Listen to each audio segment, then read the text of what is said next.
Hello, good evening to all. आज हम लोग डिस्कशन करेंगे एक्सप्रेशन और इक्वेशन में क्या बेसिक डिफरेंस होता है। तो सबसे पहले हम एक एक्सप्रेशन बताते हैं क्या होता है आपको। एक्सप्रेशन, मान लीजिए कोई वेरिएबल है एक्स है, इसके साथ में हमने एडिशन के साथ में इसमें एक न्यूमेरिक वैल्यू ऐड कर, ये आपका हो गया सिंपल एक्सप्रेशन।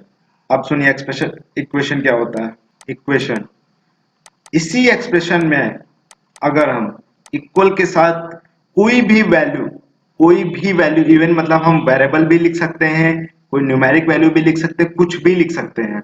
यानी अगर हमने यहाँ पे सिंपल जीरो ऐड कर दिया तो ये आपका कन्वर्ट हो जाएगा एक्सप्रेशन से इक्वेशन में। एक्सप्रेशन से इक्वेशन में अब दोनों में डिफरेंस क्या होता है। इक्वेशन में हम वैल्यू सिंप्लीफाई करके इस वेरिएबल की वैल्यू फाइंड कर सकते हैं। इस वेरिएबल की वैल्यू क्या कर सकते हैं, फाइंड कर सकते हैं, पर यहां से हमें कोई सॉल्यूशन नहीं मिलेगा। ठीक है, ये होता है बेसिक डिफरेंस। अब इक्वेशन के टाइप्स पढ़ लेते हैं, कैसे इक्वेशन को हम लोग डिफाइन करते हैं। हमने बोला linear equation in one variable. अब दो टर्म पे आप ध्यान दीजिएगा, एक तो लीनियर, दूसरा वन। यानी डिपेंड करता है इक्वेशन इन दो टर्म्स पे। अगर किसी वेरिएबल की पावर, मान ले वेरिएबल एक्स है, इसकी पावर अगर वन है, वन हमने बताया था हम लिखते नहीं है, अगर इस वेरिएबल की पावर वन है तभी वो इक्वेशन क्या होगी, लीनियर होगी। अदरवाइज वो डिफरेंट डिफरेंट कैटेगरी में कन्वर्ट हो जाएगी। जैसे एक्स स्क्वायर होगा तो क्वाड्रेटिक हो जाएगी, क्वाड्रेटिक हो जाएगी। एक्स की पावर अगर थ्री कर देंगे तो क्यूबिक हो जाएगी, और फोर हो जाएगी तो वो पॉलिनोमियल में कन्वर्ट होता चला जाएगा।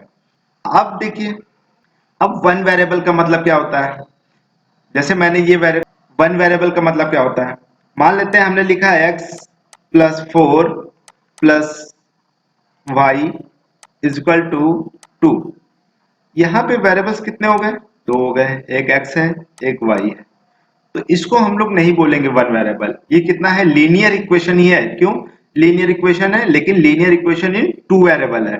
कैसे, लीनियर इक्वेशन मतलब पावर वन है दोनों वेरिएबल्स की तो लीनियर हो गई, और टू वेरिएबल्स है तो linear equation in two variables. Linear equation in one variable मतलब x प्लस, यानी वहां पे सिर्फ एक वेरिएबल ही यूज होगा। आप कोई भी वेरिएबल यूज कर सकते हैं। Suppose that y plus four is equal to three y. देखिए ये भी एक है, मैंने बताया था ये लीनियर क्यों हुई, यहाँ y की पावर वन, यहाँ y की power one, variable power one है, दैट मीन्स लीनियर इक्वेशन है। अब यहाँ भी y है, यहाँ भी y है, that means linear equation in one variable. इस कोफिशिएंट से मतलब नहीं होता है, सिर्फ हमें वेरिएबल चेक करना है। ठीक है, सिर्फ वेरिएबल चेक करेंगे। एक दो और एग्जांपल देख लेते हैं। मान लेते हैं लिखा है x plus four is equal to three x. पता है आपको इक्वल का साइन दिखा, दैट मीन्स एक्सप्रेशन नहीं है, ये क्या है, ये इक्वेशन है। सेकेंड, वेरिएबल्स की पावर आपको वन दिखी, दैट मीन्स ये क्या हुआ, लीनियर हुआ। फोर्थ वन, आपको सिर्फ x ही दिख रहा है, x दिख रहा है, that means one variable, one variable. इसका मतलब ये कौन सी इक्वेशन हो गई, linear equation in one variable.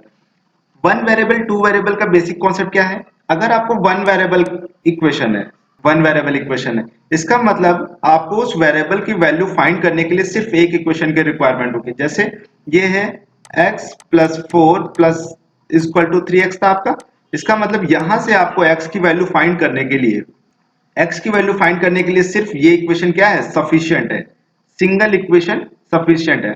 लेकिन अगर हमें दो वेरिएबल की इक्वेशन है, suppose that x plus y equal to four, तो हम इसको सॉल्व नहीं कर सकते हैं, और तब तक सॉल्व नहीं कर सकते हैं जब तक हमें कोई एक इक्वेशन और नहीं मिलेगी। इसका मतलब है कि जितने वेरिएबल होंगे किसी इक्वेशन में, उतने ही इक्वेशन हमको चाहिए उस वेरिएबल की वैल्यू फाइंड करने के लिए। यहाँ पे एक इक्वेशन थी तो हमें एक इक्वेशन ही चाहिए थी वैल्यूज की फाइंड करने के लिए। यहाँ पे दो वेरिएबल्स हैं तो हमें एटलीस्ट दो इक्वेशन हमें चाहिए।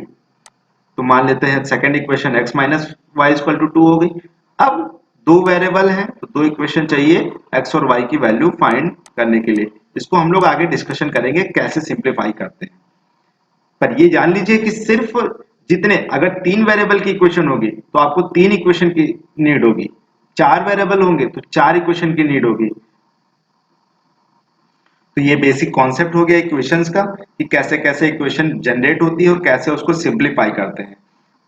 इक्वेशन को सिंप्लीफाई करना हम लोग नेक्स्ट वीडियो में डिस्कस करेंगे, और क्लास 8 की एनसीईआरटी की बुक चैप्टर नंबर 2 उसकी फर्स्ट एक्सरसाइज हम लोग उसके साथ में डिस्कस करेंगे।